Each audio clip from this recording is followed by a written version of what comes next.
भोले भक्त की भक्ति कथा। एक गरीब बालक था जो कि अनाथ था। एक दिन वो बालक एक संत के आश्रम में आया और बोला कि बाबा, आप सबका ध्यान रखते हैं, मेरा इस दुनिया में कोई नहीं है, तो क्या मैं यहाँ आपके आश्रम में रह सकता हूँ? बालक की बात सुनकर संत बोले, बेटा, तेरा नाम क्या है?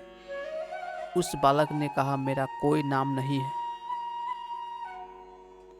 तब संत ने उस बालक का नाम रामदास रखा और बोले कि अब तुम यहीं आश्रम में रहना। रामदास वहीं रहने लगा और आश्रम के सारे काम भी करने लगा। उन संत की आयु 80 वर्ष की हो चुकी थी।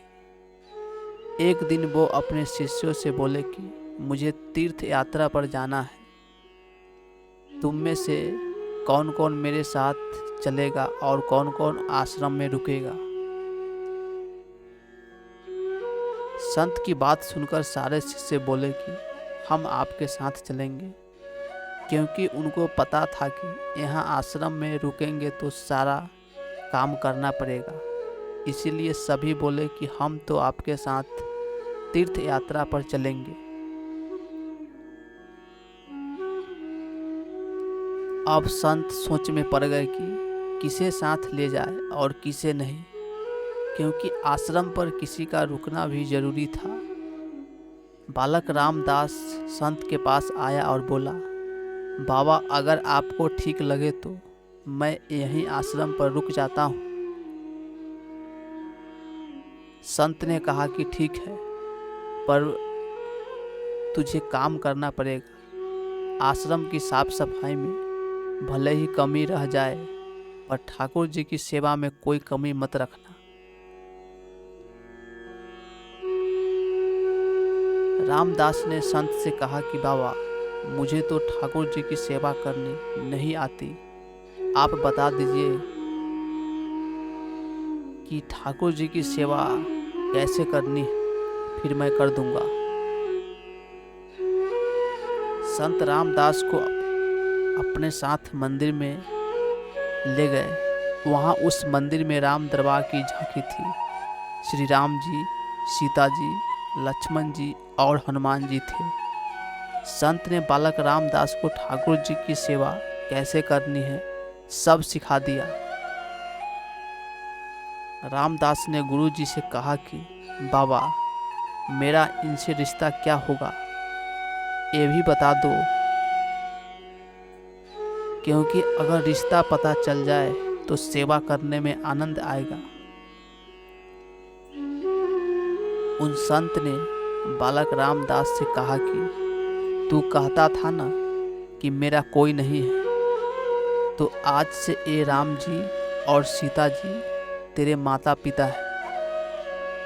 रामदास ने साथ में खड़े लक्ष्मण जी को देखकर कहा, अच्छा बाबा, और ये जो पास में खड़े हैं वो कौन है? संत ने कहा, ये तेरे चाचा जी है। और हनुमान जी के लिए कहा कि ये तेरे बड़े भैया है। रामदास सब समझ गया और फिर उनकी सेवा करने लगा। संत शिष्यों के साथ यात्रा पर चले गए। आज सेवा का पहला दिन था। रामदास ने सुबह उठकर स्नान किया, आश्रम की साफ सफाई की और भिक्षा मांगकर लाया और फिर भोजन तैयार किया। फिर भगवान को भोग लगाने के लिए मंदिर आया। रामदास ने श्री राम, सीता और लक्ष्मण जी को के आगे एक एक थाली रख दी और बोला, आप पहले आप खाओ, फिर मैं भी खाऊंगा। रामदास को लगा कि सच में भगवान बैठकर खाएंगे, पर बहुत देर हो गई। रोटी तो वैसे की वैसे थी। तब बालक रामदास ने सोचा, नया नया रिश्ता बना है तो शर्मा रहे होंगे। रामदास ने पर्दा लगा दिया। बाद में खोलकर देखा, तब भी खाना वैसे का वैसा पड़ा था। अब तो रामदास रोने लगा कि मुझसे सेवा में कोई गलती हो गई, इसलिए खाना नहीं खा रहे हैं, और ये नहीं खाएंगे तो मैं भी नहीं खाऊंगा और मैं भूखे मर जाऊंगा, इसीलिए मैं तो अब पहाड़ से कूदकर ही मर जाऊंगा। रामदास मरने के लिए निकल जाता है। तब भगवान राम जी हनुमान जी को कहते हैं, हनुमान, जाओ उस बालक को लेकर आओ और बालक से कहो कि हम खाना खाने के लिए तैयार हैं। हनुमान जी जाते हैं और रामदास कूदने ही वाला था कि हनुमान जी पीछे से पकड़ लेते हैं और बोलते हैं, क्या कर रहे हो? रामदास कहता है, आप कौन हैं? हनुमान जी कहते हैं, मैं तेरा भाया हूँ, इतनी जल्दी भूल गए? रामदास कहता है, अब आए हो इतनी देर से, वहाँ बोल रहा था कि खाना खा लो, तब आए नहीं, अब क्यों आ गए? तब हनुमान जी बोले, पिताश्री का आदेश है, अब हम साथ बैठकर खाना खाएंगे। फिर राम जी, सीता जी, लक्ष्मण जी, हनुमान जी साथ बैठकर भोजन करते हैं। इसी तरह रामदास रोज उनकी सेवा करता और भोजन का करता। सेवा करते 15 दिन हो गए। एक दिन रामदास ने सोचा, घर में 4 लोग हैं, सारा काम मैं ही अकेला करता हूँ,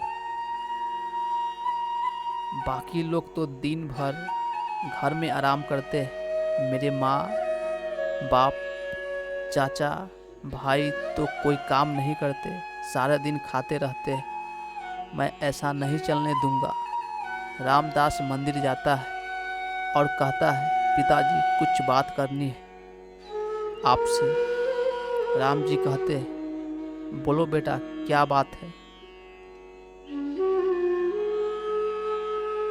रामदास कहता है कि घर में मैं सबसे छोटा हूँ और मैं ही सब काम करता हूँ। अब से मैं अकेला काम नहीं करूँगा, आप सबको भी काम करना पड़ेगा। आप तो बस सारा दिन खाते रहते हो और मैं काम करता रहता हूँ। अब से ऐसा नहीं होगा। राम जी कहते हैं, तो फिर बताओ बेटा, हमें क्या काम करना है? रामदास ने कहा, माता जी, सीता जी, अब से रसोई आपके हवाले, और चाचा जी, लक्ष्मण जी, आप घर की साफ सफाई करिएगा। भाया जी, हनुमान जी शरीर से मजबूत है, जाकर जंगल से लकड़ियाँ लाएंगे। पिताजी राम जी, आप बाजार से राशन लाइए और घर पर बैठकर पत्तल बनाओगे। सबने कहा, ठीक है। मैंने बहुत दिन अकेले सब काम किया, अब मैं आराम करूंगा। अब सभी साथ मिलकर काम करते हुए एक परिवार की तरह सब साथ रहने लगे। एक दिन वो संत तीर्थ यात्रा से लौटे तो देखा आश्रम में तो शीशे जैसा चमक रहा है। वह बहुत प्रसन्न हुए, मंदिर में गए और देखा कि मंदिर से प्रतिमाएं गायब है।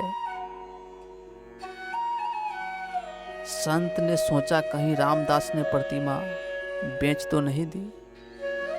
संत ने रामदास को बुलाया और पूछा, भगवान कहाँ है?